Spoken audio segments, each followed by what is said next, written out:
আসসালামু আলাইকুম, welcome to রিমিস kitchen. আবারও চলে এসেছি আপনাদের জন্য একটি নতুন রেসিপি নিয়ে, রুই মাছের দো পেঁয়াজা। তাহলে চলুন দেখে আসি রেসিপিটি কিভাবে তৈরি করতে হয়। দো পেঁয়াজা তৈরি করতে প্রথমেই আমাদের লাগবে 6 থেকে 7 পিস রুই মাছ।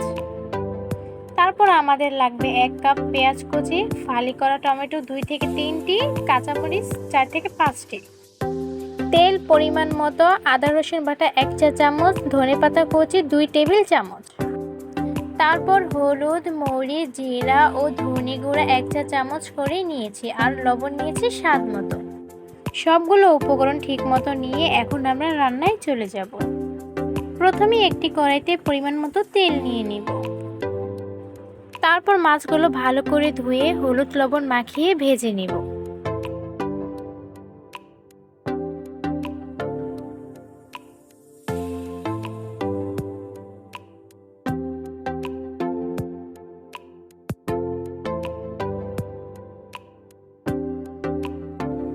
এবার তেল গরম করে পেঁয়াজ কুচি বাদামি করে ভেজে নেব। ভাজা হয়ে গেলে অল্প পানি দিয়ে আদা রসুন বাটা, হলুদ, মরিচ ও ধনে গুঁড়ো এবং লবণ দিয়ে ভালো করে কষিয়ে নেব। তারপর টমেটো ফালি দিয়ে আবার কিছুক্ষণ কষিয়ে নেব। তারপর মাছগুলো দিয়ে পানি ফুটে আসা পর্যন্ত অপেক্ষা করব।